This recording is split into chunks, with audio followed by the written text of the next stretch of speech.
Assalamualaikum warahmatullahi wabarakatuh. Saya Yunia Ulfadila dengan NIM 21531178 dengan tema Pemikiran Pendidikan Islam Kontemporer dengan dosen pengampu Dr. Emy Kolela Harahap MPDI. Apa itu pendidikan Islam kontemporer? Pendidikan merupakan salah satu kebutuhan pokok dalam kehidupan manusia yang berpikir bagaimana menjalani kehidupan dunia ini dalam rangka mempertahankan hidup dan penghidupan manusia yang mengemban tugas dari Sang Kholik untuk beribadah.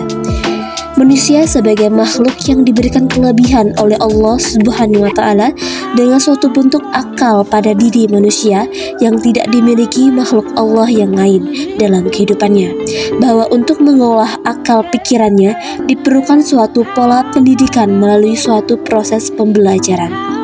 Berdasarkan Undang-Undang Sediknas Nomor 20 Tahun 2003 Bab 1 bahwa pendidikan adalah usaha sadar dan terencana untuk mewujudkan suasana belajar dan proses pembelajaran agar peserta didik secara aktif mengembang potensi dirinya untuk dimiliki kekuatan spiritual, keagamaan, pengendalian diri, kepribadian, kecerdasan, akhlak mulia, serta keterampilan yang diperlukan dirinya, masyarakat, bangsa, dan negara. Tujuan pendidikan mampu membentuk muslim berbudi pekerti, alim, luas wawasan, dan menguasai ilmu keduniawian. Materi pendidikan Islam menyangkut akhlak, an-nafs, dan sosial. Metode pembelajaran menekankan pada keteladanan, tanya jawab, demonstrasi, dan dialog. Filosofis pendidikan menjadi arah dalam epistemologis, konstruksi, dan pengembangan sistem pendidikan Islam dalam setiap paradigma, proses, dan arah kemajuan. Temuan penelitian ini berimplikasikan pada pengembangan epistemologi pendidikan Islam kontemporer untuk kemajuan peradaban bangsa. Pemikiran pendidikan Islam kontemporer menurut Haji Abdul Malik Karim Amrullah atau Hamka, pendidikan Islam tidak hanya cenderung materialisme yang semata-mata menekankan lembaga pendidikan, pemahaman ilmu atau kognitif, dan perolehan keterampilan sehingga fungsinya dalam era global masih sering dipertanyakan. Pendidikan Islam sebaliknya mengacu pada ilmu pengetahuan untuk meningkatkan keimanan, pemahaman, religiusitas, dan akhlak manusia pada peserta didik agar menjadi manusia yang beriman, berakhlak mulia, dan dapat membantu peserta didik membentengi diri dari aspek-aspek negatif kehidupan modern.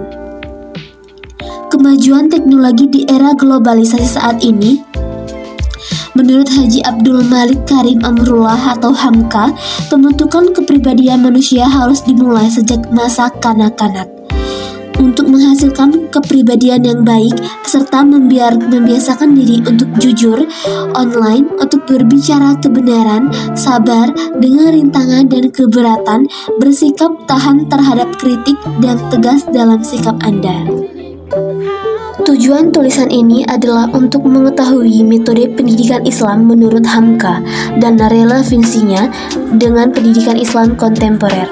Metode hikmah, metode nasihat, metode diskusi, dan metode observasi adalah 4 pendekatan yang dipaparkan oleh Hamka dalam pendidikan Islam. Pendidikan dan pengajaran menurut Hamka memiliki arti yang berbeda tetapi harus seimbang dan berjalan seiring. Pendidikan menurutnya lebih pada pembentukan sikap dan saat mengajar, pembentukan sikap lebih pada penguasaan pengetahuan dan pengalaman. Rekonstruksi pendidikan Islam kontemporer dalam perspektif transformasi sosial. Kajian ini bertujuan untuk mengetahui peran-peran pendidikan Islam terhadap transformasi sosial yang terjadi dalam kehidupan masyarakat. Pendekatan dalam penelitian ini adalah library atau riset. Pendidikan merupakan sistem dan cara meningkatkan kualitas hidup manusia dalam segala aspek kehidupan manusia. Bagaimana agar pendidikan itu tidak hanya hanyut oleh dinamika perubahan, tetapi ia mampu memerankan dirinya sebagai agen perubahan untuk sendiri. Islam sebagai agama rahmat bagi seluruh alam tentu sangat memperhatikan keadaan masyarakat.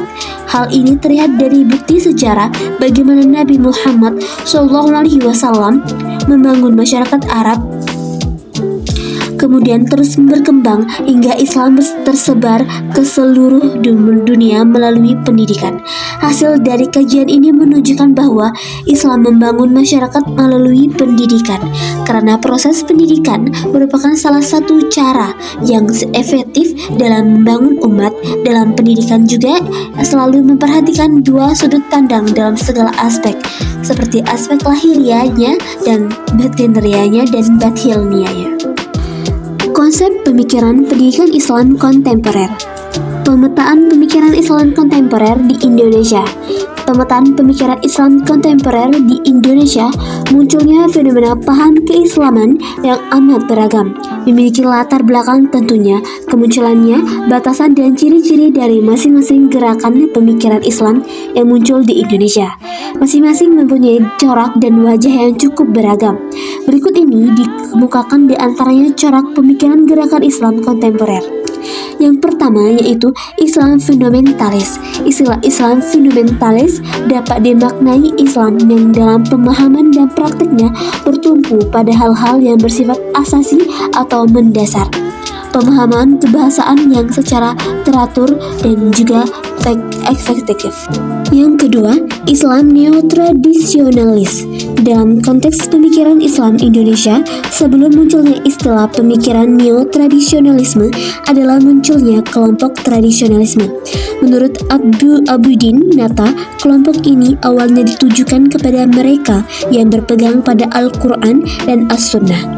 Namun kemudian juga ditujukan kepada mereka yang berpegangan pada produk-produk pemikiran para ulama yang dianggap unggul dan kokoh dalam keilmuan fikih, tafsir, teologi, tasawuf, lughah, dan usul fikih dan lainnya.